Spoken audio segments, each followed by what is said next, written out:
right. Well, welcome to the Sylvester Stallone Fan Podcast Network. I gotta be clear. This is not Frank Stallone's.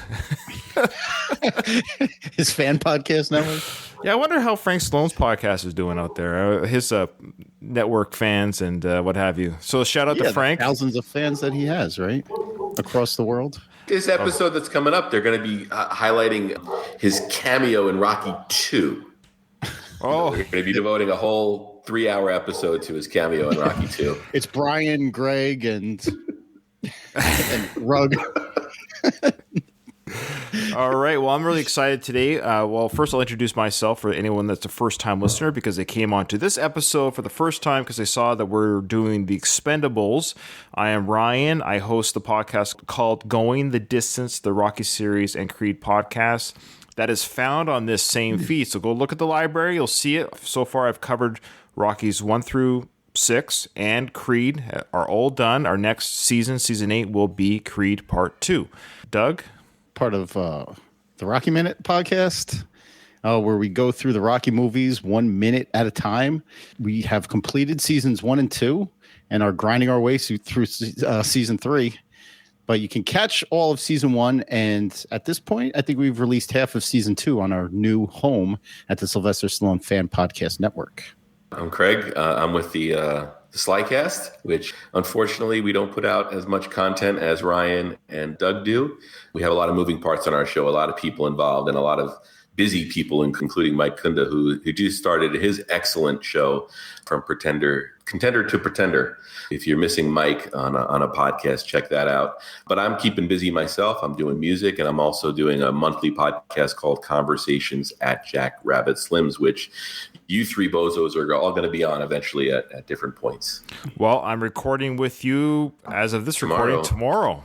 I'm excited for that. I'm excited to guest on that podcast and talk Pulp Fiction and Quentin. And yeah, I'm actually geeking out a little bit about that. I can't wait. It's going to be awesome. But yeah, best for last, quite frankly. We had this individual guest voice cameo recording on our Expendables 3 coverage because he was unable to make that actual live recording. We're very sincere when we said that Sean Malloy's recording was more succinct and well put together than our hour and a half of rambling of nothingness. And he's guessing with us live. So we expect that same kind of caliber. Sean, why don't you introduce yourself, the podcast that you host on your own, and yeah. Hey, thanks, guys. I really appreciate it. I feel kind of like the outsider jumping in on the boys club here. So You're one of the boys. Don't you worry about it. My name is Sean. I host I Must Break This podcast, which is the podcast that looks at the filmography of Gunnar Jensen himself, Dolph Lundgren. Doug has been on a couple episodes. Craig has been on a couple episodes. Ryan, you and I spoke. I got you penciled in. You're going to be coming on. And I'm really excited to be joining you guys for this one, because not only was this film a love letter to the action genre, but this was Dolph Lundgren's return to the big screen. And I mean, he had pretty much been in direct-to-video purgatory from about 1993 up until this point. And guys, let me tell you, I have watched a lot of garbage leading up to this moment here. And so 2010, when this came out, I mean, I don't think there's been a movie that I've been more excited for. Not just the fact that it was all these guys together, but the fact that it was Dolph Lundgren's return to the big screen. And so as a result, I've really been looking forward to joining you guys for this one. It's funny because I feel like this episode, in a sense, I mean, if we're going to review the Expendables, it only makes sense that we do kind of like our own version of the Expendables, you know what I mean? Where we all come together. I got dibs on it now. I get to be Dolph Lundgren. I get to be Gunnar Jensen. I'll let you guys duke it out on which one of you gets to be Sylvester Stallone, okay? Barney. But, yeah. Barney, if that's his real name, which I caught on this go around watching when Church says to Barney, if that's your real name. I'm kind of glad that we watch these movies in almost reverse order, because it really showcases how effing good this movie is compared to the other two. I mean, this is a legitimate good movie. If I'm putting together a Stallone top 10 like today, I'm pretty sure that The Expendables makes that list. That's fair. Mm-hmm. Does Eric Roberts belong in the Hall of Fame of bad guys? He's great. Or what? He is a fantastic bad guy. Yeah, well, I've read that Eric Roberts, he'll show up for anything. I mean, if the check clears, he will show up. He will do any role that is offered to him. And I've actually heard that he's actually a really good dude. I mean, I actually mailed my DVD cover of Best to the Best to him, and he graciously signed it and mailed it back to me. So he's a good dude. But yeah, kind of like Danny Trejo. As long as the check clears, you're going to get Eric Roberts for 2 days. I would think that you'd have to have a sense of humor when you kind of grow up in the shadow of a more famous other sibling. Julia Roberts is his sister. But he was actually a thing before Julia Roberts was. So imagine like if Sly was Sly, but then Frank came in and his music career blew up, and then all of a sudden, like, nobody gave a shit about Sly anymore. That's what happened with Eric Roberts. Yeah. He didn't stand a chance when she came on the scene. Like Frank Stallone may have gone in the other direction and kind of had sour grapes about it, but Eric Roberts, like he's as down to earth and friendly as Sean says, then more power to him. God bless him. Yeah, I don't think he's got Frank Stallone bitterness towards a sibling. And you also don't see Eric riding the tailcoat of all the tweets or Instagram videos or whatever. It's like, hey, look at me. I'm this, He's on his way, man. You better lock your doors. I don't care. Wouldn't that be something, though, if when Sleeping with the Enemy or Pretty Woman or any of those movies that came out in the 90s, we found out that Eric Roberts was contributing music to the soundtracks of those films? That'd be awesome.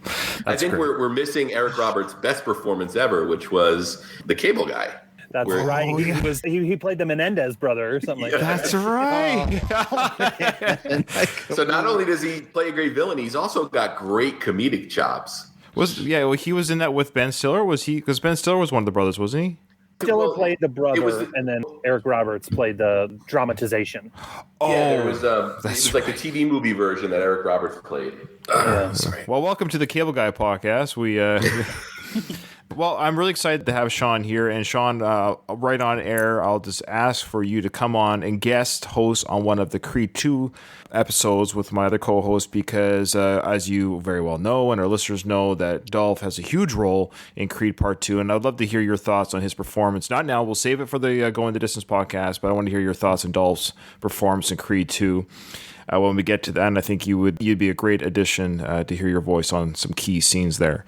Craig, you brought up an excellent point. I thought the exact same thing. For whatever reason, we did the order that we did just because when we did the poll voting for these films, I think we threw in Expendables 2 versus other films that maybe were part 2s in a series. I can't quite remember, but definitely part 3 was done that way. We put Expendables 3 against Spy Kids 3 and Escape Plan 3, I think. Did we do Escape Plan 3 yet? No, we haven't. Oh, no. Well. No.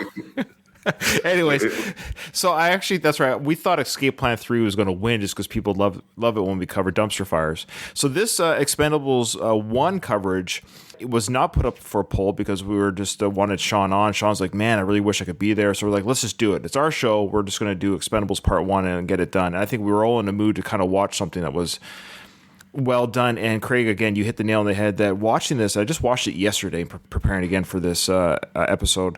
Yeah, it's such a fun, fantastic, legitimate, good action movie. Let's just credit right away Sly's directing. Yep, I was going to say that. We have to lead with that. And it's something that was sorely missed from the sequels. And I think once the Expendables, the first one, did the level of business that it did, I think Sly said, okay, I can sit back now and sort of rest on my laurels and let other people do the heavy lifting. His direction adds such a great touch to this movie. And the other thing about this movie, and I mentioned it in the Part 3 coverage, is you get to see the other members of this team, especially Jason Statham's character. He gets his own little arc. You almost think that they're like setting this up to like have Jason Statham carry it after Stallone rides into the sunset. You also get that great little moment where Sly and Jet Li break off and they have their little action sequence. It's a really good showcase for all the actors involved. And I think it really showcases how teams work as well. And I think that's something that was missing in Part 2 and clearly was missing in Part 3. I would agree with that, Craig. I guess I'm going to slightly differ from you. The whole little subplot or story arc with Jason Statham's character, I think it would work if this film was a TV series, at the very least a mini series, because, okay, yeah, it's cool that they're doing it, but on the other hand, it's an hour and 40 minutes or whatever, and they're giving this little subplot to Statham's character, but then they give nothing to Jet Li's character. They really don't give anything to Randy Couture's character. Jet Li's character gets a little throwaway line about how he has a family. I need a raise. Why? I need more money for my son. I want to send him to a better school. Did Yin Yang get a family? I have no idea. You don't ask. I don't tell. Anyway. But then all the guys kind of joke about that. Like, what are you talking about, a family? And then that gets thrown away. And so I actually have a buddy. He did his own cut of this movie, and he actually lifted out everything with Charisma Carpenter, the girlfriend of Jason Statham, because he was like, look, this really adds nothing to the movie. And so he took it out. You get that great basketball court. That is a great fight scene. No, though. that's a great, and that's actually something you are sacrificing.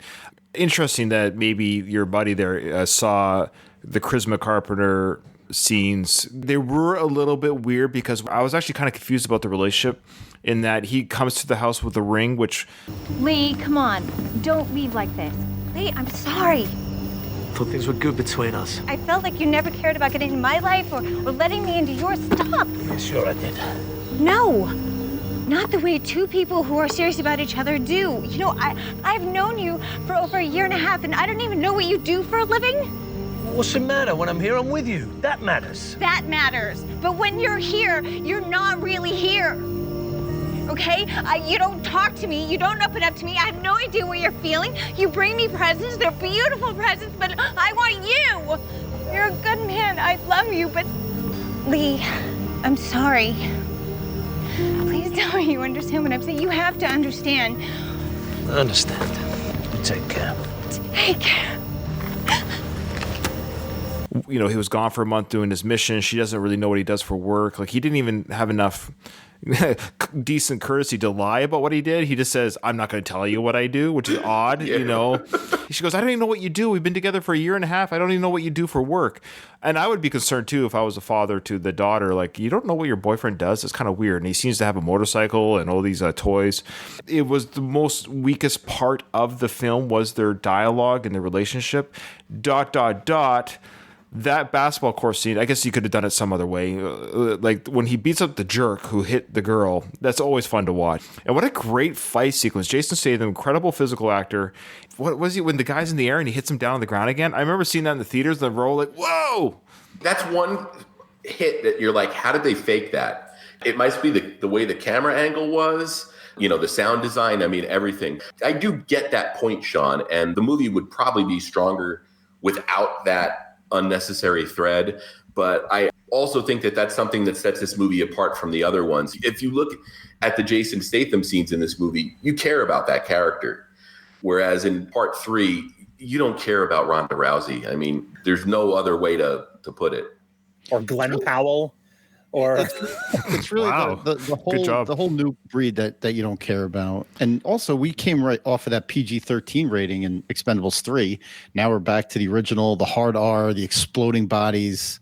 I had no choice. I have both Blu-rays. I have theatrical cut and I also bought the director's cut, which I highly, highly, highly recommend the director's cut. It's a better film. And I just moved. I've still got a couple of moving boxes behind me, and I couldn't find the Blu-rays in time to watch, so I watched it through a streaming service yesterday, which happened to be the director's cut. So it's an hour and 53 minutes long. The theatrical cut is an hour and 43. So there's quite a bit more footage. So I don't think any of my comments are going to be that different than what if you saw the theatrical versus the director's. But I will just say the director's cut is an amazing cut. The stuff that I remember that's different is right at the beginning you have a bit of a monologue by Sly, which I don't think is in the theatrical cut, where he talks about they live in the shadows or something like that. We are the shadows. And the smoke in your eyes. We are the ghosts that hide in the night. And then the airplane scene at the beginning after their first mission is a little bit different. It's a little bit more montage, drawn out, kind of like a bluesy, slow music. And then the final battle at the end, that big battle at the end, they had this like new age metal song playing or whatever. I don't know how to describe Diamond it. Eyes. Oh, is that Diamond Eyes by okay. Shinedown. Yeah, that was the song that was actually in the trailer. Okay. It was kind of fun to hear that song being played while they're and then it morphed into the soundtrack of the film. But it was like, oh yeah, I forgot about this. It was actually kind of a fun little sequence of them just like explosions, bolts, and Brian Tyler did the music for this, right? He's Yes. been Sly's guy. I did notice during that last sort of siege on the island that I heard hints of the stuff that he did for the 2 Rambo films. interesting. And I wonder if that was he didn't think that he was going to really be scoring that sequence. And then Sly was like, yeah, they're not going to use the Shy Down song, so you got to come up with something. Oh, maybe.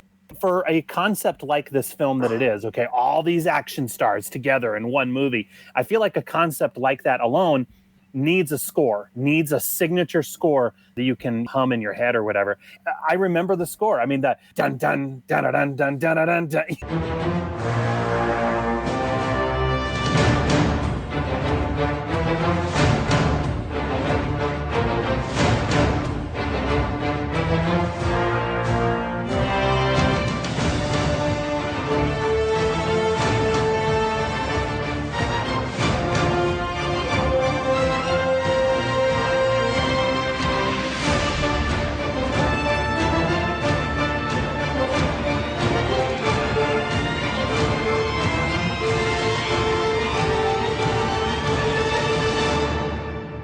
I remember that, and I wouldn't say it's as iconic as Rambo, for that matter, or Rocky, or even, but it works, and it really brings it for those scenes.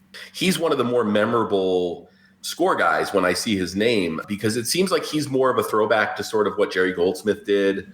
He'll get really orchestral, but he'll also get really percussive and into that area of things. So anytime I see his name, I get interested in seeing what he's going to do.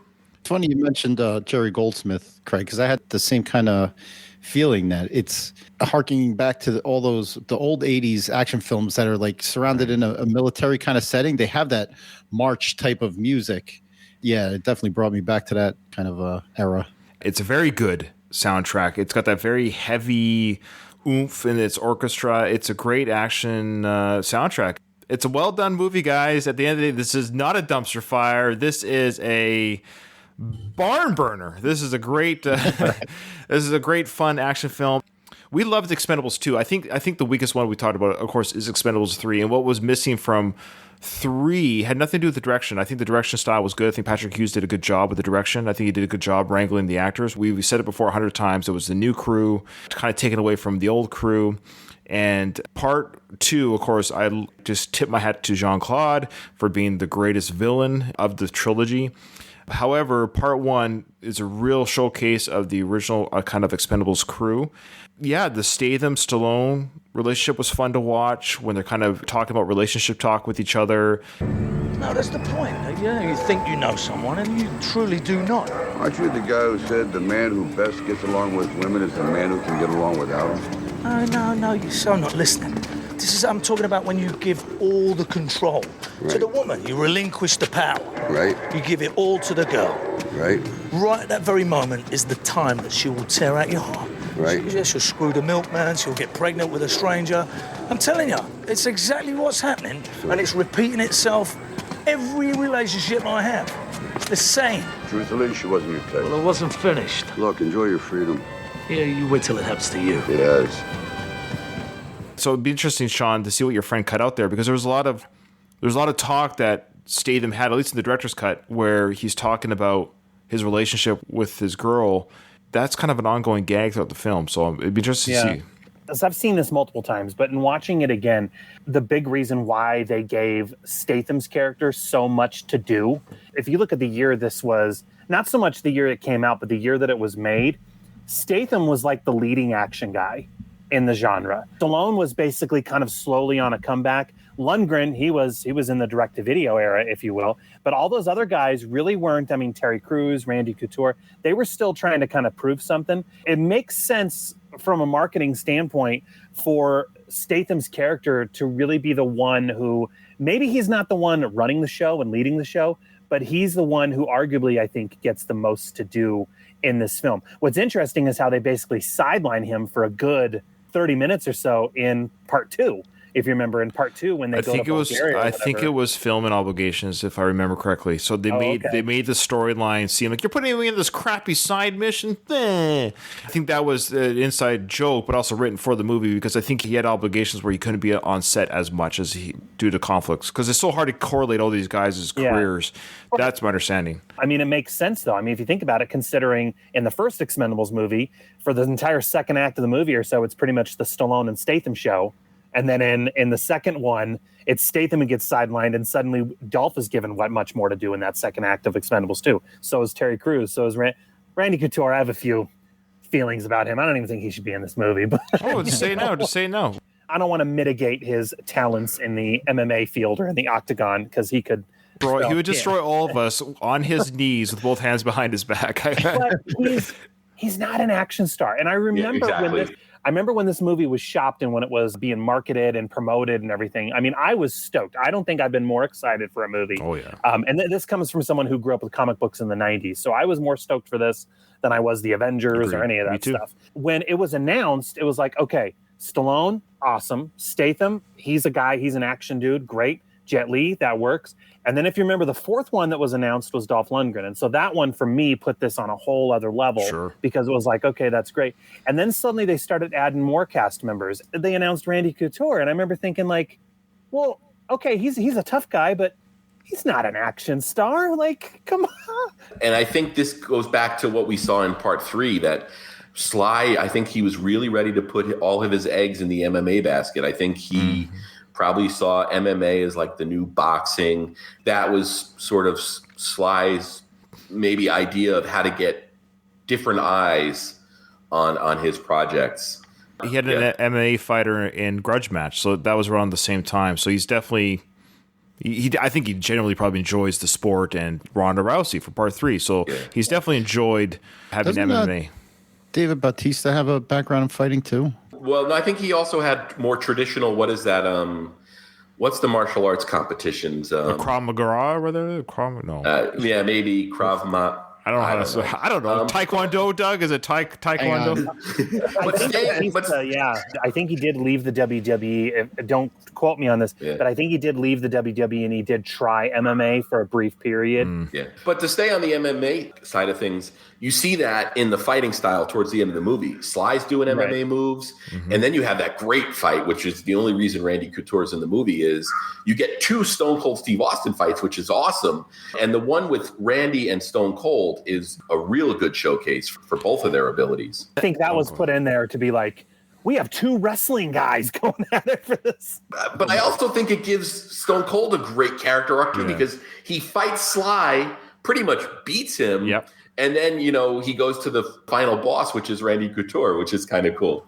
What I like about the Expendables is to kind of play to the real world with the art world, in that, yes, we know that Steve Austin is a sports entertainer. He's a wrestler, but to be that, you have to be physical. You have to be coordinated. You just can't be, it's scripted.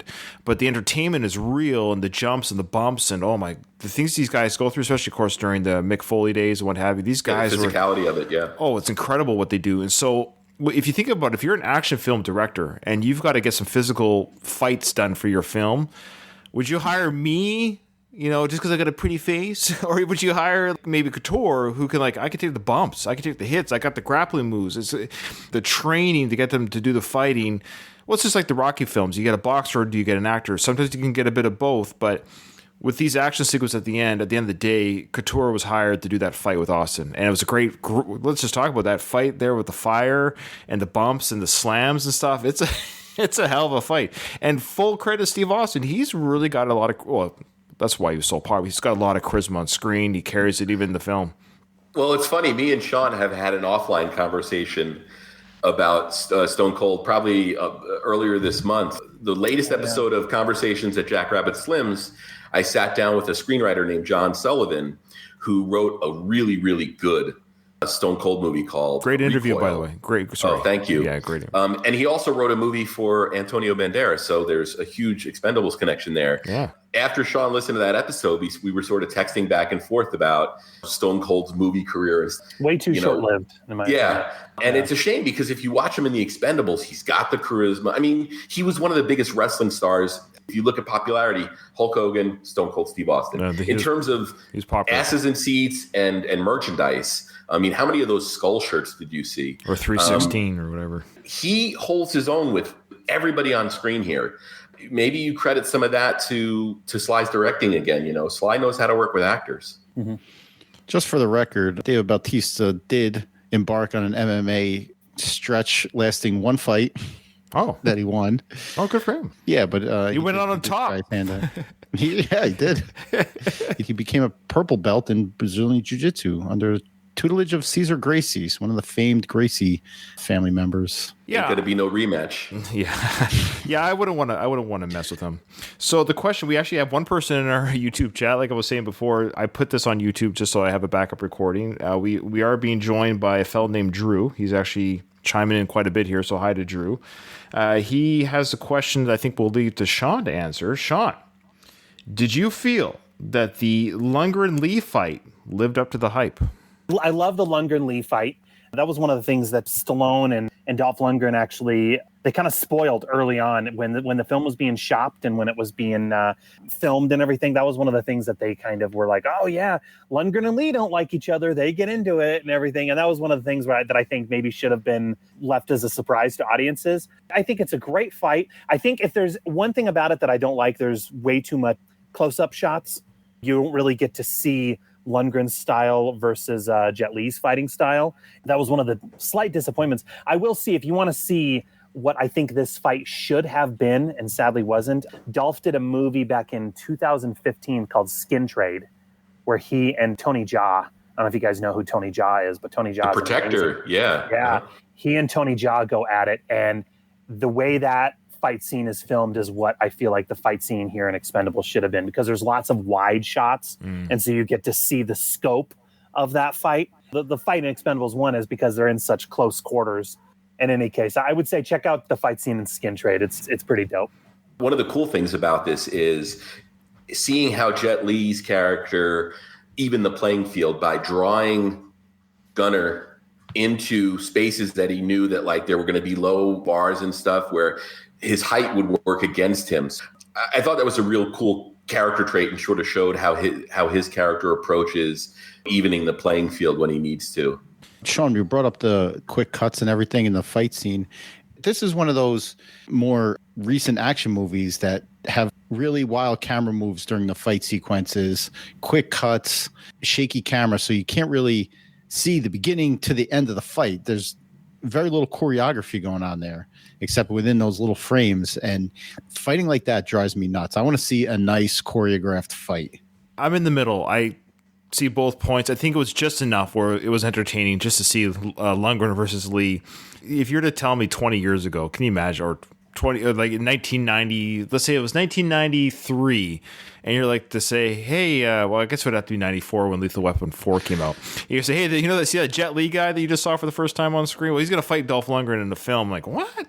The fact that we're even seeing these combinations, you know, Austin versus Couture, Austin versus Sly, and then Lee versus Lundgren.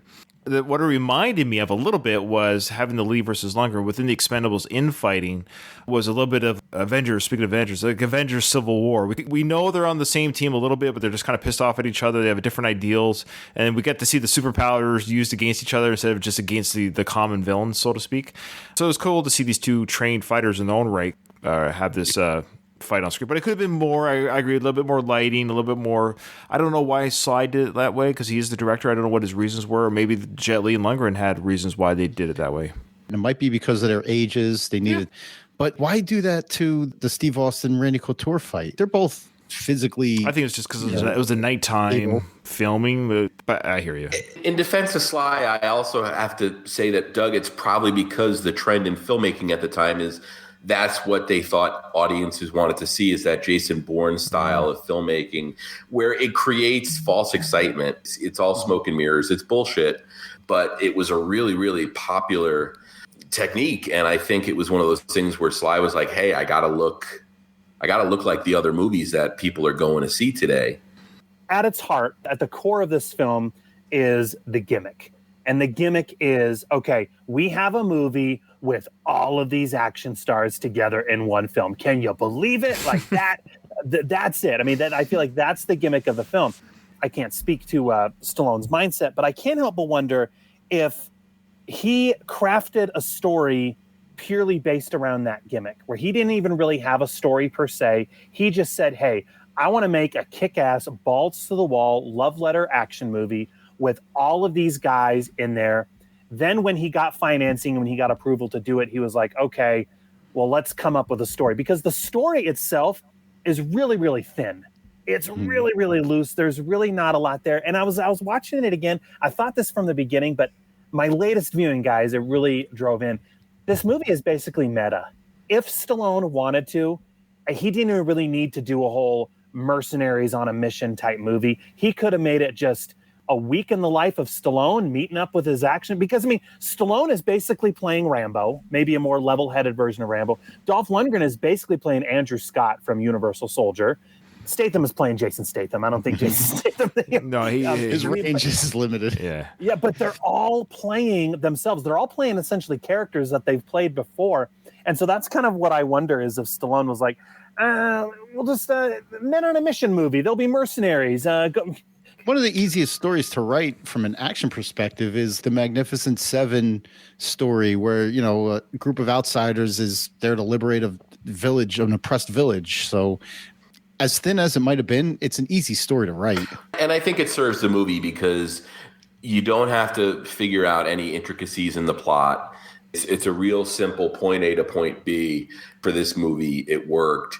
I kind of like Sean's concept, though. I would have liked to have seen a more meta take on it in terms of like looking at the camera a little bit more and winking. Well, and we get that that's part what the two. series became, actually. Yeah. That's what the series evolved into. Well, yeah, it did for part two. So I think for the meta part, we got that in spades in part two. We talked about that in our review of that film because we talked about the one-liners. I'll be back. You've been back enough, and that kind of stuff happened.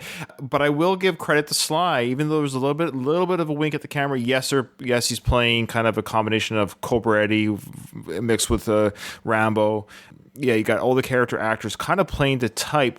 But to give credit to Sly and the tone of this film, was still a dark film. It was still a gritty film, a guerrilla-style type film with some incredible action pieces. So even though it might have been a wink at the camera, Sly just said at the same time, he produced at the same time, we are going to do an action film. So it's not just enough to get these actors together. We're going to have a fun time. We're going to do some... I want to talk about a scene that I have gone back to YouTube just on a whim throughout the years. This came out 11 years ago, if you can believe it already, guys, this film. I have literally gone to YouTube. You say, I love that scene. I just want to watch that scene because I love the sound effects. I love the visual effects. And I say to myself, Sly filmed this. This is so cool. Like, he did this shot. When they did the fry and die, okay, that was the scene where they're in the airplane and Statham comes out in the front of the airplane. That was a legit stunt. That was no CGI. He's in the front of that aircraft, and they talked about this, that there was some sort of, I forget what was in the front, but that was a legit opening in the hole, and they actually talked about, can we do something with this hole in the front of the plane? That guy, so he climbed into that from inside the cabin, right? I'm looking at this amazing plane. Then I thought, God, how much more can I do with it? But then I saw a man climb out of here, one of the workers, and I saw this hatch go. I said, wouldn't it be amazing if they actually, this benign seaplane is literally an air battleship. It's a gunship. Jason gets up there, crawls, that hatch opens up, completely unexpected. It cuts loose with 250 calibers, riddles the hell out of that dock, scares the soldiers, and then just when you think we're going to take off, I pull the switch, gas starts to come out, it's incredible. Jason pulls back, bleeds out, fires the flare. The entire dock ignites. All the enemy jumps into the water, and we just disappear into that great unknown. And that's how they came up with the idea that, I'll just poke my head up. And it's such a wicked shot of Statham with the shirt rippling in with the air. And he's firing the weapon down that dock of the people. And that music cues up and the revving of the engine, it gets closer to that.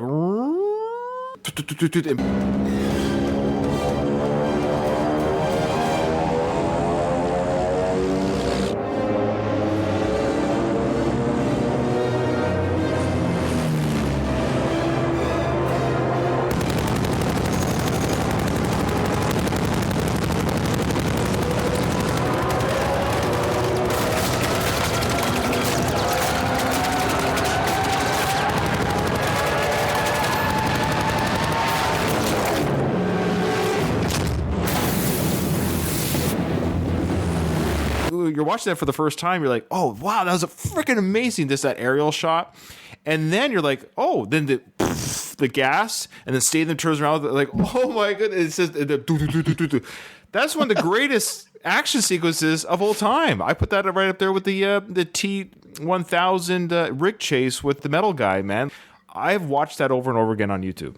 You remind me of me and my little boy reenacting scenes from a movie. Like, dude, wasn't it so amazing when the one guy was like, "You'll never take me alive," and the other guy's like, "Blah, blah." I was thinking that same thing. Is that like a kid describing his favorite scene? I'm a nerd at heart when it comes to Sly and the action films, and when they're good, that's an impressive action sequence of actual no CGI. A real explosion, yeah. Real explosions. You can almost feel the heat from the screen. What do you guys think of the fry and die? Come on. Don't leave me hanging. I love it. I mean, I think, now that you are mentioning it and talking about it, Ryan, I think it's important to note because if you look at a lot of the action movies that are made nowadays, they don't have the budgets that this film had. And you certainly don't get action sequences that look as polished and nice as this is. A lot of the films actually that Dolph Lundgren has done recently that have gone direct to video and whatnot, the genre to an extent is kind of dying in a lot of ways. And we don't see scenes like that anymore. So yeah, I agree with you. When you see something like that, it's kind of like, wow, this is a movie. This is a real movie here. But a lot of the stuff that you see filmed nowadays, they don't have the budgets, they don't have the shooting time to effectively and properly do it. And so what you get is a shell of what could have been, sadly. So yeah, I agree with you. It's a dope shot. It illustrates the cool sort of shorthand the two characters have with each other. And it really shows that they've been working together because he's able to use that, fry and die. So obviously it's something they've done before. So instantly, it's a shorthand. Statham knows what he's got to do. I thought that was also a really quick way to sort of illustrate that these guys have worked together a lot. They've got this shorthand developed and they're really a team. I do feel bad for the guy at immigration. He does pull his gun. So obviously he was going to shoot Barney, but Barney takes way too much pleasure in killing that guy where you look nervous. Come on, I know you're a mercenary and stuff, and this guy's probably questionable. I don't think he was Army. I think that was like this dude's job before the Army took over. No, I will defend Barney's actions for killing. This guy has led in probably sex trafficking. He's probably done some pretty. You got the feeling this guy was not legit behind the counter who went in and out of the country with certain exports. So that's my reason behind that. This guy was a creep because he had a kind of a unsaid language with the other two Army guys there, like kind of messing with these American tourists. So this guy was a creep. I love how they had the cover on that plane. They had the conserve wildlife or whatever sticker that they had thrown on the side of it. And speaking of the plane, incredible footage of this plane. What a very impressive piece of aircraft. The cinematography and the filming of the plane, the above the air shots below the plane, the plane's going to the water when it lands. I don't know. They really showcased this plane in this part one. I just thought, again, Sly's directing and cinematography team really captured the aesthetics of this plane very well. That never got captured again.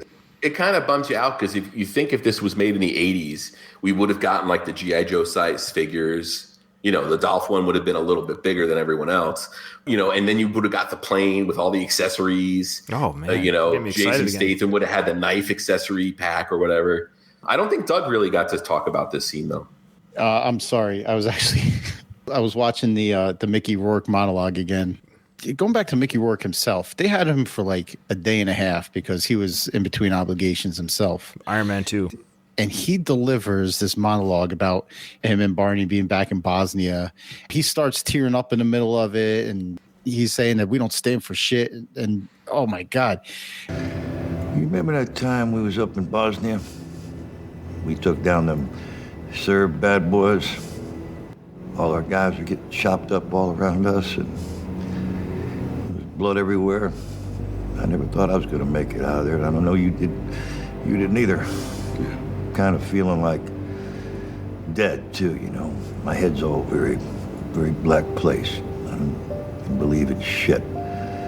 Just goddamn Dracula black. Remember, I got this bottle of local shit they have over there, that Sylvester.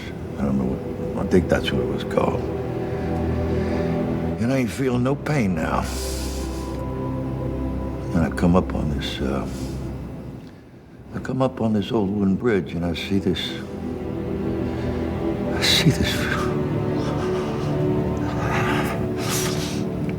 woman standing there, and she's, I stepped out, and she saw me, and she was just looking right in my eyes, and I was looking right in her eyes. I knew what she was gonna do. She looked at me, and I knew she was gonna jump. You know what I did, man? I just turned around and I kept walking. Till I heard that splash. And she was gone, and after taking all them lives, here was one that I could have saved, but I didn't. And what I realized later on was, if I'd have saved that woman, I might have, I don't know, saved what was left of my soul, you know? In a movie where it's wall-to-wall action and comedic moments that you want out of an action movie, you got this couple of minute part where it's just a straight heartfelt monologue that kind of comes out of nowhere. If you want a scene that gets inside you, it's this one. You walk away, yeah, you remember like the explosions and the fights and everything else, but this monologue what stuck with me. It was like his shoe shine moment. Yes. Yeah, exactly. For sure. It's one of those things where it's both frustrating to see Mickey perform this and to see him crap out his career before this too. It's unfortunate. You can see what he has in his tank still, and for whatever, and then again with the wrestler, I think it was around the same time. So you see that Mickey still has this in him, but kind of wasted years with botched plastic surgery and boxing and what have you. So it's unfortunate it's fortunate that we see this coming from Mickey, and it's also kind of frustrating to watch this coming from Mickey when you could have realized how much more he could have given us as moviegoers with other films. It does serve a very important part of the film. So I know Sly wrote this film and he directed it, of course. So he would have been directing Mickey. I don't know what their conversations were, but I wonder what their conversation was. Hey, okay, Mickey, this is your scene. Sly goes, I wrote this piece of dialogue for you, Mickey. I want you to cry. I want you to choke up. I'm kind of curious what the direction was by Sly, or he probably just let Mickey do whatever he. I think Mickey said, "I got this." This is the end of peak Mickey Rourke in terms of his popularity. I think his acting ability and his face. After this, he went down a road that I have no idea where he's gone, and I'm not going to mental health shame anybody. It's probably mental health issues on top of everything. Yeah. Else, yeah. But I mean, he was coming off The Wrestler, which he got nominated for the Oscar for. Huge comeback piece for him. Yeah. Say what you want about Iron Man 2, it had its problems because it was made in the middle of or coming up against a writer's strike. The Iron Man movies are sort of like the Expendables, where they decline in quality as you go along. Mm-hmm. Sly knew just to get out of Mickey Rourke's way. They probably, I bet you they had a quick conversation maybe the night before. Like Sly was like, hey, these are the beats we need to hit. Mickey Rourke was like, okay, let's go to the bar, have some drinks. And then the next day, I think they just banged it out. Yeah. There aren't too many cuts in it, right? It's straight up a one shot. It's a one shot model. It's on his face the whole time and close in on his face the whole time. And he's tearing up. He's actually got some drool coming down his lip. The acting and the emotion is, I would say it feels out of place, but you're right. It's almost like an Oscar-worthy performance in an action film, which is very odd to see that type of. We get that with First Blood, like Craig was saying at the end. So this is kind of like the shoe shine moment in Expendables. Exactly a great metaphor. But it serves a point in the story. The Expendables at this time as a team, they had become a little bit blackened. They had become a little bit disingenuous with their motives to get money. They were mercs for hire, that they didn't really have a moral code. And Mickey Rourke's character, Tool's saying, I'm lost. My demons have overtaken me. My life, I've lost myself to the demons, but there's hope for you. Because he says that woman jumped off the bridge. Instead of me, a great line where he says, of all the people I've killed, I had a chance to save somebody. And I turned my back on that woman. I heard her jump into the river. He goes, I could have saved her. I could have talked her down from the bridge, but I didn't. I turned my back on her because it's uncomfortable to meet somebody there. He's telling Barney, look, you left a girl behind or somebody in distress on that island, and you're going to turn your back on her because the money's not there anymore. Barney had a kind of a come to Jesus moment where he's like, yeah, I don't want to lose my soul. I see my friend here who's lost himself, and I have a chance to turn my life around. It's not about the money. Now it's about the morally right thing to do. So the team went back without the money. A lot of great stories that we don't see that happened before this film even of the Expendables, where I guess they had lost their own reasons of being good. They just started doing things for the money. The team corrects that course. So that's why the future films are, I would say they're more maybe jovial or maybe more, because now that you could argue they kind of got their moral mojo back after this moment. But that's one of the huge problems with the series is, okay, these are tough guy mercenaries. okay, who take on nasty, dirty jobs for money. And about Expendables 2, and then definitely in Expendables 3, it kind of became like this weird high school clique type social club kind of thing to where, look, are you guys mercenaries or is this like a geriatric golf club kind of thing? Okay, with my podcast, obviously, we look at all the films of Dolph Lundgren, and many have not seen all of the films that Dolph has done. That's one of the things that I wish this script had done that it didn't. Okay, Dolph did a movie back in '95. I would actually put it as one of his very best movies, and no one ever talks about it, called Men of War. So Men of War is amazing. It was actually written by John Sayles. Oh, wow. Amazing. Yeah, Okay. it's amazing. But what Men of War does is what I feel Expendables should have done. And what it is, okay, it's basically in that one, Dolph is a leader of a band of mercenaries, okay? They go to this island to do some immoral deeds. And then Dolph's moral compass gets righted and he realizes, look, I don't want to do this. And so what happens is his team of mercenaries gets fractured to where he leads the good guys in becoming the island's saviors, if you will. And then the other guys are in it for the money. And the other guys come back to the island and a big war erupts. This movie has so many characters that I almost kind of wonder if it might have been more effective if Sly did something like that. To where, okay, Sly basically says, all right, I'm going to go back and I'm going to save this island. And then you have members of his team who are saying, hey, wait a minute, we need the money. I think that would have been kind of compelling, is if you had the team Stallone, Statham, and Jet Li. Okay, they're on the good guys. And then suddenly Dolph, Terry Crews, and Randy Couture, they're the bad guys suddenly working for Eric Roberts. And you have a full-on assault. Because if we want to go to the third act, that's the other issue, is that there are really no stakes. All of these good guys live at the end of the movie. None of them are even injured. If you think about it, none of these guys even take a bullet. And so that's one thing that I kind of wonder. I don't know how you guys feel about that. Well, okay, well, slow down, but then they were injured. They were injured. I will be. I'll push back the series, though. But you're right. The series. It's an action film where the good guys, it seems like they're unscathed. But if you actually go back and look at the fights, those bumps and stuff, Sly was injured in real life taking that fight with Austin. Right. But, and I know I kind of went on different points, but I'll go to my first point, though. Yeah. Don't you think that would have been kind of cool if that would have made things a little tighter if they had this core team who gets split? And that could have led to some really cool marketing. Which team are you on? Team Lundgren or Team Stallone? You know what I mean? That's what Avengers Civil War did. So I agree with you. It was Captain America, actually. What did I say? Oh, sorry, my bad. Yeah, which is basically Avengers. It was an Avengers film. We just lost. How many people just stopped the podcast because you don't know your Marvel? Oh, well, excuse me. Yeah, anyway. No, you can't make Terry Crews the bad guy, though. Terry Crews is just too... Okay. Terry Crews has his best scene in the entire series when he's talking about the psychological aspect of weapons, the loudness of the weapons he chooses and why he uses that shotgun. You know, the enemy's always been terrified of noise, especially shotguns.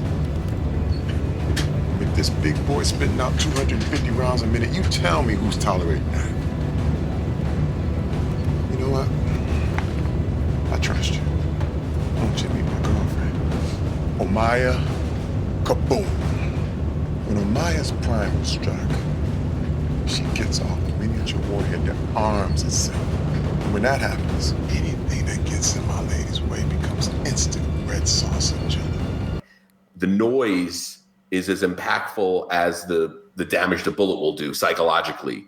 Like when they hear this gun, they're going to shit themselves. And that gives you a psychological edge. And I think that's a really underappreciated scene in this whole series and I think it's the best acting moment that Terry Crews gets in the entire series. Interesting. And it was a great payoff too when the gun was used, and the moment when the Expendables were pinned down, they were overwhelmed. That was during the fight with Austin and Sly. They, and there's that great sequence where Sly and Austin are on the ground mid-fight. They both kind of look over. They just see this big menacing black guy with a huge automatic shotgun walking down the hallway about 30 feet away. It was a great shot, like almost like a monster from a creature movie. Yeah. And then he gets that great line where he says, "Remember this shit at Christmas." Yeah.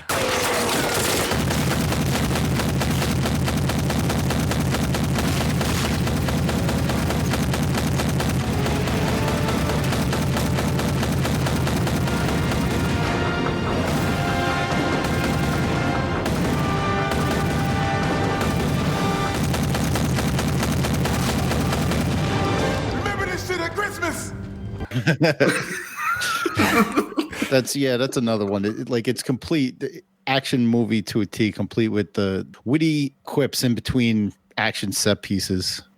For some reason, all three Expendable films suffer from this a little bit. The dialogue is it's often disjointed. I don't know how to describe it, but it seems like their quips and the way they speak to each other, I know it's supposed to be playful banter, but it seems scripted, which I know it sounds ironic because it's a scripted movie, but it just sometimes it doesn't seem natural, which is important when you're doing a film. No matter, look at First Blood. There was never a time during First Blood where I thought, well, that's kind of a scripted response by the sheriff to Sly's character, Rambo. I never once thought that because that's natural dialogue, well-written dialogue. So for whatever reason, Sly's at least a great writer in the Rocky films, but for some reason, I don't know what it is with the Expendable films, but the dialogue is disjointed. It doesn't quite flow, and the jokes don't land. It's hard to explain. That's my biggest complaint, even with this film, was some of the awkward humor just wasn't funny, and I don't know why they would think it's funny. I think a lot of that, in my opinion, Ryan, is because Sly did not write this movie with the intent for it to be taken seriously like First Blood. Again, I'm going to go back to what I said earlier, but the film is a gimmick. And the entire movie was built on the idea of a gimmick of getting all these guys together. There's a scene in Expendables 2 where they ask Stallone for a pen. And he pulls out his pen and it has skulls on it. And they're like, is there anything you have that doesn't have skulls on it? How's that funny? Like, what? Well, that's not. Yeah, I admit that's not necessarily funny. The bad guys, their script, their dialogue flowed. Their conversations had more of a flow. Eric Roberts, that scene where when he's talking to the captured general's daughter, I don't hit people, but my goon will hit. My goon will hit a woman. Sandra, short for Alexander, which is Latin for defender of mankind, and bingo, here you are. Now that's energy. You're not following that. And I know you're probably not. Illiteracy being 98% in your country. Try following this. A very wise dead man once told me that a real man never strikes a woman. You push some if you have to, but you never strike them. This man, however, does not share that moral dilemma. So the question, Sandra, why were the Americans here? There's scenes with the quote-unquote bad guys and their conversations and their dialogue did flow. But for some reason, the Expendables dialogue, their interaction, not all the time, but especially when it comes to the quips, they just didn't land. Mm-hmm. Maybe Sly's not a great humorist when it comes to actually writing that, other than his... I mean, also to back up Sean's point, you could tell this was written completely tongue-in-cheek. Maybe they don't punch up the villain's dialogue because... you don't want to like them. You don't want to find anything endearing about them, even if it is like a beat of comedy. You don't want to, maybe, to draw the line between good and evil in this one. If Stallone had intended this to be taken seriously, then he would have given the team of the Expendables more stakes and we would have seen more of a threat. Because you mentioned it earlier, Doug. I mean, this is Stallone's version of Magnificent Seven. Mm-hmm. And if you look at a film like Magnificent Seven, or even a film like The Dirty Dozen, for example, you have a group of men on a mission movie, but there are casualties in the end. Okay, not all of the seven survive. Not all of the Dirty Dozen survive. And in this film, for it being such a difficult mission, they all survive at the end, and they're all hanging out at that bar at the end. So, I mean, I go back and forth on it. On one hand, okay, if he meant it to be tongue-in-cheek and silly, then of course he's going to have all the characters live at the end. But then there are some other scenes that are just so violent that it's like, well, how hard was this mission? Or maybe these guys are just so amazingly good at what they do that they all survive the mission in the end. It was Sly knew that if this movie did well, there would be sequels. And he's like, how can I take food off Terry Crews's table? Even with Dolph, Dolph was supposed to die in this movie. Yeah. And at some point they're like, well, if there's a sequel, we're going to need Gunner. So I think that was what it was. I mean, you understand it from a business perspective that imagine like Sly being like, oh, sorry, you're not going to be around for the sequel because you die in this movie. Well, we know one thing about Stallone is he's loyal to his guys. Right. For sure. So, yeah, that's a good point also, Craig. Well, look, I do want to go back to what you were saying about the villain and the dialogue, and I might have missed it because I stepped out for a minute. I think Eric Roberts has a really good sort of he's got like the whiny villain line at the end where he completely misses the point of why the team came back, where, you get Barney saying, I came back for her, dipshit. Let me out! Drop the weapons, or I'll put a bullet through her eye. Don't test me.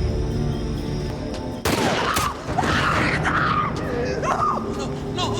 Shut up, or I'll kill you.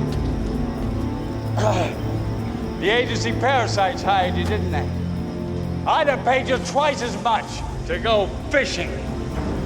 You'd have to think I'm pretty freaking stupid to surrender to the agency. Why would I do that? I created this. I made it all happen. And then they wanted me out. Why? Because I saw the big picture. Unlike people like her father, you, the agency, you see life through a freaking keyhole because you let emotions cloud your judgment. Emotions are the cancer of the intellect. Stop walking. But what about me and you? We're both the same. We're both mercenaries. We're both dead inside. Why the hell did you come after me?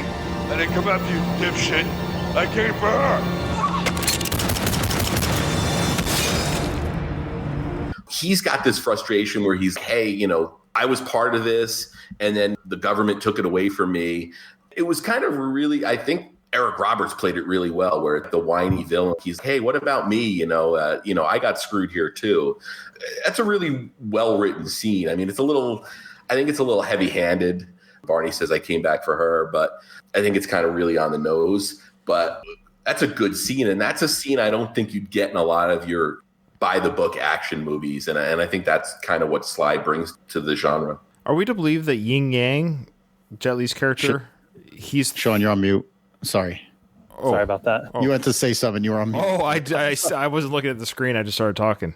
Perfectly, though. Doug interrupted my talk to let me know that I didn't actually step on Sean, that he was muted naturally. Now I've got to edit that disaster. Okay. Leave it in. All right, I'm just joking. I'll just finish this and Sean, jump in. Was Yin Yang number 3? Because it seems like he was in on these decision-making stuff. I didn't notice that until, watching this again after the other two. It was like, oh, yeah, he was in it, let's make this happen. It was kind of like him, Statham, and Stallone's character. They seemed to be the top 3 guys. They were looking for Yin Yang's input, which I thought was a nice little touch. And then Yin Yang came in the truck to talk to Barney, which led to what we've talked about already. But that whole so Yin Yang was at least shown in the first film, one of the top leaders of the group. Maybe that was some of the jealousy that Gunnar had with Ying. Maybe he felt he should have been up there. It was never really explored, but you could insinuate it. Well, when this film was marketed, when it was being shopped around at the AFM, I believe it was, back in 2008, that is how it was shopped around. It was, I remember the poster actually, when this hit message boards and internet, it was big, but it was Stallone, Statham, Lee, the Expendables. And those were the top 3. And then it was about a month or so of gaining interest with those top 3 leads. Then suddenly, you got Lundgren. And then that's when suddenly it seemed not even a week went by where someone new wasn't added to the cast. But yeah, I agree with you, Ryan. I think that was the initial intent, was before all these other guys came on board, Stallone intended this movie to be pretty much him and those other 2 guys, Statham and Lee. Because if you think about it, around 2007, 2008, Statham and Jet Li had done that movie War together for right. Lionsgate. They were pretty big at the time. Yeah, I mean, if you look at internationally what the 3 of those guys could do, Jet Li, huge in the Asian market, Stallone, huge overseas still, and Statham, a viable star in the U.S. From a business standpoint, it makes sense as well. Stallone is, if nothing, he's a smart businessman. Sure. He is. I don't think Sly Water really took off. Did he have Sly Water? Yeah, you know what?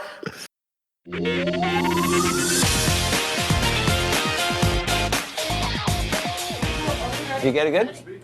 Your drink, just quickly while you have it, that's Sly Water. That's glacial water. I do. Yes, it is. Well, yes, it is. It is from Mount Rainier, and it's an unbelievable water. It's, because when you think about it, the only good water, the best water in the world, is glacial water, because it never touches the ground, never has to go through any aqua filters, any purification. It's like, actually, this water is like maybe fell from the sky 20,000 years ago, rain formed, put into a glacier form, and then slowly being melted because it sits over a low-burning volcano. So it puts out about 20,000 gallons an hour of pure water. I thought it's extraordinary. And people are willing to spend money on. You have to. Water. You have it's to. amazing. No, I've always said water is the new gold standard. You can't live without it, and there's not much of it around that's really good. I'm embarrassed to admit when I leave the country, I do. I brush my teeth with bottled water. I mean, I just. I think you take your bathtub with you and just fill it up. I'm soaking in Sly, right? All right, let me have these two right here. I'm not going to tell you what the other one is. This is a taste test. One is Sly, and the other is a different water. Of course, I just had a mouthful of oregano, but it's okay. So everything's going to taste Italian right now. Everything's going to taste Do you know like which one is pizza. which? You know which one is which? You're absolutely positive. Oh my God. Which is Sly? It's gonna be, why did you do it before I had the oregano here? Somebody sold you oregano? This is not. It's not? Yeah. That's not. That is Sly right there. Totally. That's the better water? Are you serious? And guess who the other water is? Whatever it is, I wouldn't wash my socks in this. Now I can't wait to tell you what it is. What? Trump Ice. I'm sorry. Donald, I didn't know. I love Donald. I'm sorry. Oh, my God. Where are our bottles? What I meant to say was, not my socks. I would wash with my entire clothes. Boom, boom, boom, boom, boom. Now I got Rocky 7. Here it is. Boom, boom, boom. Oh, my God. That is so classic. Oh, my God. I didn't know it was his. Too bad, man. He can take it. He's a big boy. He rumbles in the concrete There jungle was a every major day. difference, though, I have to admit. Before I moved cross country, I had a bottle of Sly water that I think they gave out when they showed Rocky at the steps when they rededicated the statue at the art museum. 2006? Yeah. Mike Kunda was there before we even knew each other. Wow. But they gave out bottles of Sly water, and I drank it that day, and then I refilled it and sealed it back up. And unfortunately, it didn't make the cross country move with me. You know, I mean, those are the hard decisions you have to make when you're loading up. Oh, man. He had a does the magazine, Sly too. water- He shared really early on. He shared script pages from what became Rocky Balboa in that magazine. I think that's. Yeah, it only lasted, if I remember right, it only lasted 4 issues. It lasted about as long as Gene Simmons' magazine. Publishing's really hard. Publishing's the magazine. Yeah, publishing's really, really hard. Especially now. Yeah. When you were carrying the water, Sly's water, did somebody bump into you and you go, oops, and they turned around and said, is that all you can say? The toughest he can say is oops. You're awful. What was it awful? I don't know. I don't know if you can see it. Is that it? Sly water? The water? You probably can't see my phone. But Oh, no. Is it blue and yellow? Oh, that's hilarious. Oh, great. I'll Google that. That's funny. Did you guys see the theatrical cut? Because I'm just curious. Okay. The scene where the general's daughter, played by, I forgot her name, Iselle or something like that. Something. Yeah. She was 27 in the film, by the way. I just wanted to see what her age difference was between her and Sly's love interest. It was about 40 years, or 30 years, 35 years. But I think, Sean, that's why they did what they did with Statham. They're like, hey, we're going to need a relationship angle in this movie because for some reason they feel they need him. Sly was like, I'm not going to be the old creeper that he became in other movies. That was probably the thing. They're like, hey, we've got Statham. He's young enough where we can have this sort of legitimate romance and not have it get creepy. Yeah, that's that makes sense. Giselle Itilla. So she's a South American. I'm not sure which, maybe Mexican. I'm not sure which country she's from, but she's. I don't even like the idea that they try to insinuate there was some sort of attraction between. Look, hey, love has no age boundaries. I understand. She's 27. Sly was probably about 57 at the time. No, he would have been older. 11 years ago, he would have been 63. So it would have been his 63 to her 27. That's a pretty. Yeah. No, but again, and we've talked about this on the show before, is how old is Barney Ross supposed to be? I don't care. I don't care. To me, I don't know. It's because I got to say that Barney Ross and Stallone in this movie, this might be the last time Stallone looked really, really good on screen. I mean, Barney Ross looks great in this movie. Whatever weight Stallone came into this movie at was perfect. His face looked good. Well, that's what Trench mentioned that in their little meeting in the church. He goes, "Oh, you lost weight," and then Barney Ross goes, "You've gained weight." Big Barney Ross. Bigger Trent Mouse. What are you doing? Praying for Brooke? Could be. Have you been sick? You lost weight? Really? Whatever weight I lost, you found, pal. Which is, of course, that's the meta. That's the meta. Yeah. That whole scene is all meta between him and Bruce Willis. With the idea that Arnold is, because he's a congressman at the time, governor. So, of course, he's put on a little bit of weight because he's not doing action films. Yeah. Sly did lose weight. And you see Sly without his shirt, which again is it the last time we saw it? Sorry. I thank you for bringing it up. When I saw this in the theaters in 2010, and I'm a huge Sly fan, of course, I thought, even after leaving the film, I thought those, minus the Expendables one, I thought those tattoos were for the film. I had no idea. I had no idea. It was well after. I don't even know when I discovered it. It's like, what? Those were real? Those were his tattoos? That was Sly. Because he doesn't do, well, how many films does he take off his shirt exposing his tattoo? He did it for Bolt to the Head, he did it. This was the first film where he exposed his shirtless body with the tattoos. Look, I'm a fan, but I'm not like a creepy fan. I didn't know that he had tattooed himself. When you saw this for the first time, did you know those were real tattoos? Doug, that's why you got your tattoos, right? That's why I started getting tattoos. Because you were inspired by Barney Ross. And maybe that's your nickname. Is that your nickname, Barney? I guess I was just naive to it. So anyways, I think that was Sly's way of showing the world, because they were pretty recent, because I don't think he didn't have them for Rocky Balboa.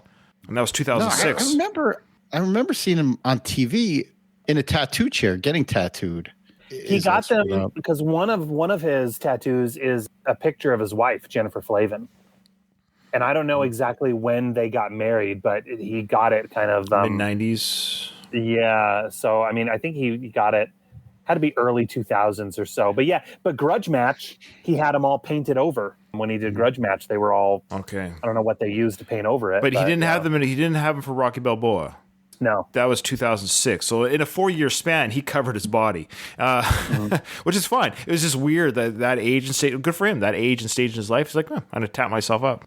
Ryan, do you want to sort of dovetail into the big scene with Schwarzenegger, Willis, and Sly, since you sort of referenced it? Well, we've talked about it a couple of times. Of course, when this happened on the big screen, I mean, it was amazing for us nerds to see. It's like the first time you see Batman and Superman on screen together. Let's be honest. It's like you dreamed of it your whole life. Finally, we're seeing the shared screen of Sly and Arnold. As quick as it was. The only thing missing was, instead of meeting at a church, they should have just been meeting at a Planet Hollywood. Let's be honest. That's too meta. Can you imagine? Planet Hollywood. But that's what it was. No, it's not that bad. It wasn't that bad. No, I mean, come on. When Schwarzenegger looks at Stallone and says, "Give this job to my friend. He loves playing in the jungle." Wink, wink. Only an idiot would do this job. How much? No, like I said, I'm busy anyway, so give this job to my friend here. He loves playing in the jungle, right? Rambo. They should have just been meeting at a Planet Hollywood. Well, if we're going to go that far, they should have just met at a Taco Bell with Trench being the president of the United States. Sly was extremely generous here because we've all talked about the rivalry those two had in the 80s and how Schwarzenegger talked about how he tricked Stallone into taking certain roles that were bad for his career. But I think Sly was really generous here because he basically lets Schwarzenegger or Trench get the upper hand here, where Trench says, I don't need the money, so he can have this job. Let's get down to business. See who wants to work. You ever hear of an island called Valena? No. Yeah. It's a little island in the Gulf. That's right. You should read more. Thanks. There are resources on that island that my people are very interested in. But a general by the name of Gaza has overthrown the Havas government. That's right. My people are having a problem with this fanatic Garza. So you want Garza gone? I want him dead. All he takes is a little army. Only an idiot would do this job. How much? No, like I said. But he also shows that Trench is more aware of what's going on globally because he knows of the island. He knows of Valena. It's a great scene for Schwarzenegger because it completely exposes Barney as like being unprepared and also needing the money. Yeah, you could argue that this just shows that Sly's team, Barney Ross's team, has been doing things for the money as of late, that they're not involved with the world affairs, they're just involved who's the highest bidder. Whereas Trench's character might already kind of be on the moral high ground. when this happened, I remember thinking, oh man, that was, it was fun, but boy, that's too quick, because I knew he was still governor at the time. Was he not still governor at the time? Yeah, and he had to do it for free because as governor, I don't think he can act in a film, so he had to do that for free. But then we get Expendables 2 and 3, and we got a lot of Arnold, and I don't tire of it. I love Arnold. He's got great charisma on screen, and I love Arnold Schwarzenegger. He's a great action star. Sly's a better actor, let's be honest, a better creator, but boy, Arnold's great on screen. He just fills it up literally, and he's just got that voice and that persona on screen. It seems like a great guy, and so when we got Expendables 2 and 3, I admit, I loved the trench scenes. There's never a trench moment where I don't enjoy it. Correct me if I'm wrong. I believe that in Expendables 1, Willis, Stallone, and Schwarzenegger were not all together. I think it was Sly and Willis, and then Sly and Schwarzenegger, and then through creative editing, I'm confused who wasn't there because there was times where I think Sly and Arnold weren't there. I think it was Sly and Willis were together for a shot for a filming day, and then Schwarzenegger and Sly. I think you're right, Craig. Yeah, because I remember hearing that too. And if you really look at it and really want to break it down, yeah, there's some tricky editing there. Looks cool. I was hoping for a Robert De Niro, Al Pacino first time on screen meeting in that style, and I don't know, man.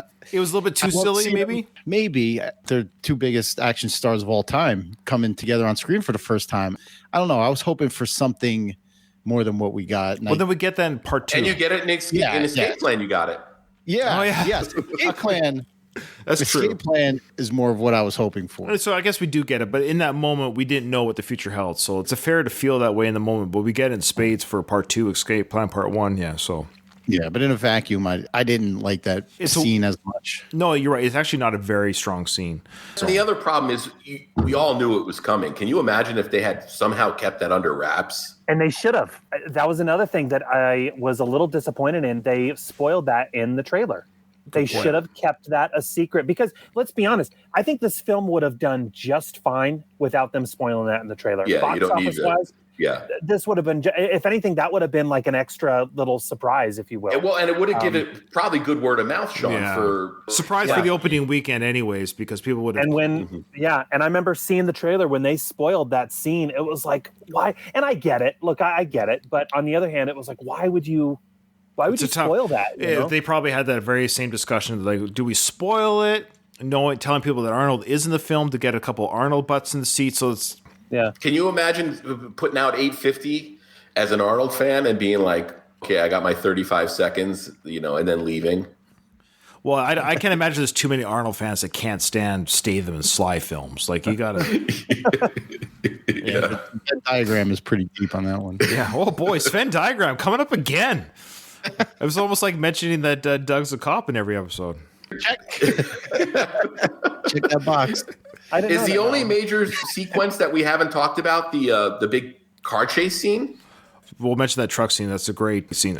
Going back to Sean's early comments regarding Randy, what did you think of his ear talk monologue? Toll Road, when's the last time you saw your ad on us? This morning. Yeah, what'd you talk about? Avoidant personality disorder. You think too much. You know, Toll Road, you're a great guy, a little up, no doubt about it. And you're always going to have unusual problems, right? Yeah. You're talking about my ear. Oh, come on, don't start with the ear again. Not the ear story. No, again, we all know the ear story. We don't want to hear the ear story. We all know I wrestled in college. Right. Common injury associated with that sport is trauma to the ear.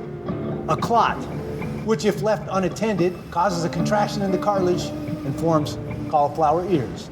My college roommate used to bring up my ear configuration all the time. Parties, social events, you name it. That didn't really bother me all that much because he's usually bragging about how my ears are a badge of courage. Made me a little less self-conscious. Of course it would. But that was short-lived. One morning during spring break, I hear him on the phone bagging on me, talking about my queer ear. You see something funny? Sorry, go ahead. So I realized I'd become the brunt of a joke simply because I look a little bit different.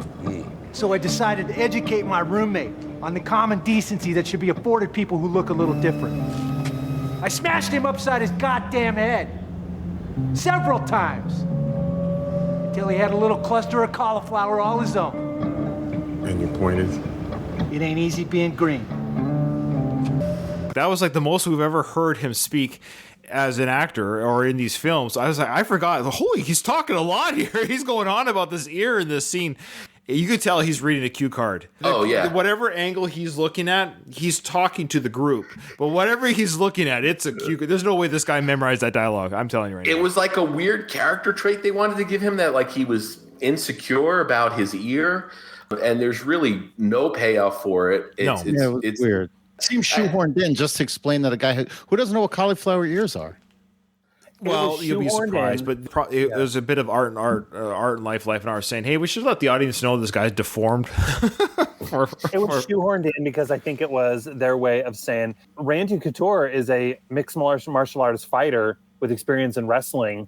You know, in case you guys didn't know, again, going along with what I said earlier about this being meta, I feel like that was like the most meta thing they could have done. I mean, they could have said, "Hey, remember before we picked you up for the Expendables, you were fighting in the octagon." They could have said that as well, you know. That was their attempt at humor. Truck scene there, Craig. What do you the truck chase scene? Yeah, I mean it's just another great sequence in this film. You know, it kind of hits all the boxes of terms of action sequences. You know, you've got hand-to-hand stuff that goes on. You've got the big explosions that go on. You've got all the gunfighting that goes on. And then you've got a pretty decent chase as well through the streets of New Orleans. I was cringing every time that truck took damage. Like, oh, it's a nice-looking truck. Sly still they make 3 for the film? Oh, I know that those were all replicas. I think it was based on a Ford from the 1950s, I believe. You know what it was a nod to? It must have been. Was the 1955 Ford F-100. So. There you go. I think it was a nod to the Cobra car chase. I was thinking that during the chase. But yeah, I love that sequence. For the sound editing in that sequence is amazing. The way that truck sounds and the whole like, I don't know what it is, but the sound edit. I know I'm full of it today, Doug. Jeez. Right. No, but Ryan describing his favorite action scenes. But again, I don't know how. Well, I'm trying to describe action scenes in an auditory podcast. I don't know. I'm sorry. It felt real again. It doesn't look like there's too much CGI trickery going on. Mm-hmm.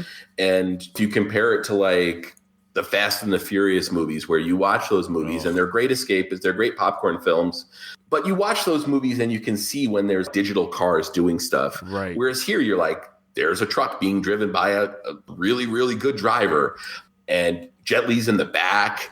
The action star, they're called that for a reason, because even the way Jet Li handles the weapon, the way he shoots it, this is cool. I don't know how to describe it, Doug, for this podcast. he was like, and he's like, ee. Do you know what I'm talking about? Those who've seen the film, the way it was filmed, Sly's direction again. Kudos to him. Mm-hmm. But the way Jet Li did that spring with the weapon and stuff, is like, that's an action star being able to make it look cool. Yeah, that's experience coming through. I mean, because you can boot camp any actor. We've seen that. Look at what they did with Keanu Reeves in the first Matrix, where I think if you go back and watch that now, you sort of see them just handling it like a dance, if you will. And you counterpoint that with every action in this movie. These guys have been doing this for years. Mm-hmm. They've got the experience under their belt. They know how to handle weapons and they know how to use their bodies. Good point. That's the one thing that I think kind of gets lost on, or is sad about sort of losing action stars, if you will, is you can train anybody to do anything and get around it with bullshit quick cutting and stuff. But like here, you've got guys that can all execute, something that we're losing. This movie's a great showcase for it.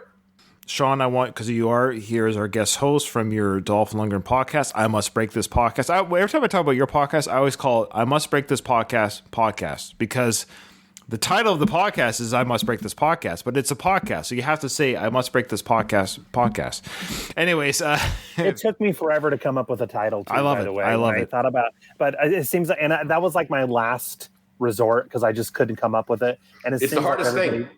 And it seems like everybody digs it, to be honest. So, and I'm 66 episodes in or whatever. So that's awesome. Got to keep going. Now, before we close up this, I want to get your final thoughts on Dolph's overall performance in this film. And I'm actually Before you do, I want to give my 2 bits. My 2 bits is, this isn't taking it away from Dolph. It's not his fault, but his character development in this film is really kind of frustrating. It's a weird... It is. Okay. It is. The other 2 films, it's fine because we just know that he's part of the team, but I'm actually legit confused. When he attacked Jet Li's character, Sly's character in that truck scene that we just talked about, was his intention to actually kill them? I'm actually confused. Did he actually want them dead? And what was the redemption? How did he get redeemed to get let back in the team? He gave Sly the layout of the villain's lair at the end of the movie. Who sent Gunner? Well, Gunner was working with them at that point because isn't there? Okay. He was hired by Eric Roberts because he used to be one of them, and he wanted $100,000. So Gunner legitimately left the team, and his intention was, I'm going to kill Barney. And okay, but Barney is very forgiving, I guess. Yeah. Dolph was going to be killed in the film, and he signed on for it. He was totally fine with it. I mean, Dolph has been killed in a ton of movies, so he was totally fine with it. And the reaction to his casting was so huge on the internet. I mean, if you go back this far, it's really kind of fascinating to think about it. But back in 2008, 2009, movie journalism, this film was at the forefront of movie journalism. And I mean, there was a ton of set reports and everything like that. The buzz regarding his casting was so huge and so big, kind of like what you said earlier, Doug. I think Stallone was kind of like, hey, wait a minute, there is a potential franchise here. If everyone likes Dolph's inclusion in this, I'm going to keep him on board. But like you said, Ryan, it doesn't really make sense. I mean, call me crazy, okay? Okay, if one of you guys went out to kill me, you know what? I don't think I'd want to be friends with you again. Call me crazy. So, or let alone entrust my life in your hands in these very dangerous missions.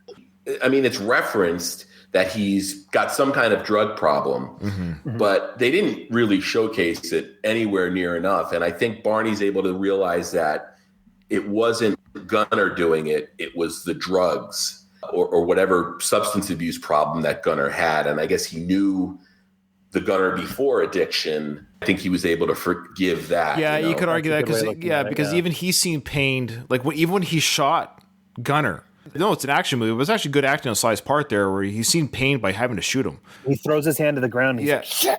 This guy is a troubled guy, but so he's obviously got a soft spot for the Gunner character, and there's history there that we don't see in the film, obviously. So yeah, that's fair. I think it would have been serviced better as a series, kind of like what I said earlier. Right, I mean, the fact that they had a history, this whole concept probably would have been serviced better instead of doing 3 films. If it would have been a television series, then they could have really gone back and fleshed out those relationships and everything. I'd say mainly Amazon. If you look at the programming that Amazon's been doing, they've got The Boys, which is ultra violent, really great storytelling. They've got Bosch. If Sly was developing Expendables in 2018 instead of 2008 or whatever, who knows? He might have gone to Amazon and gone to series. Definitely. And it's something that probably would have been really, really cool. That was a question brought up by Drew in our chat. He's like, whatever happened to that television series? I think it was talked about. That's classic Sly. He loves talking about shit he's never going to do. Where's the Zombie Squad Netflix show that nobody wants? Oh, I love it. One person I could think of. I picked up a paperback copy of that book that he's been talking about for years called Hunter. I've read it. Yeah, I've read it. Yeah. And I thought about reading it, but then I was like, who knows when it's going to get made? It'll continue sitting in my garage. But you've read it. Is it good? I read it back in the 90s when it was talked about. Well, that was supposed to be Rambo 5. Yeah. When he first bought the book, I swore I read it in the 90s, if not early 2000s, but it was a long time ago. When he first bought the rights to, this is like pre-internet, because I think I read about this in an entertainment magazine. Yeah. That Stallone was going to star in this Hunter. When I read the book, I envisioned the movie in my mind when I was reading the book those many years ago, and it was not a Rambo film. I purchased the book to be this Hunter dude. And I remember thinking then, he's kind of getting a little bit long in the tooth to be this character in the book. But anyways, there you go. Yeah. No, after Rambo 4, he did I think one of those Q&As he did for Ain't It Cool News. And I remember an audio clip that they put on the website where Sly was talking about Rambo 5, and he said it's going to go in a different direction than people that are fans of the series are used to. He sort of described Hunter, where, it's Rambo versus, this genetically engineered beast. And I was like, Sly, don't do this to Rambo. You know, you might as well take him to space next. And we got Last Blood, which isn't much better. One of those things that he's held on to for years, and I doubt it'll ever get developed as anything. Yeah. All right, Doug, any closing thoughts on the film overall? Overall, I like it. I think it shows up the most out of the three that we've watched.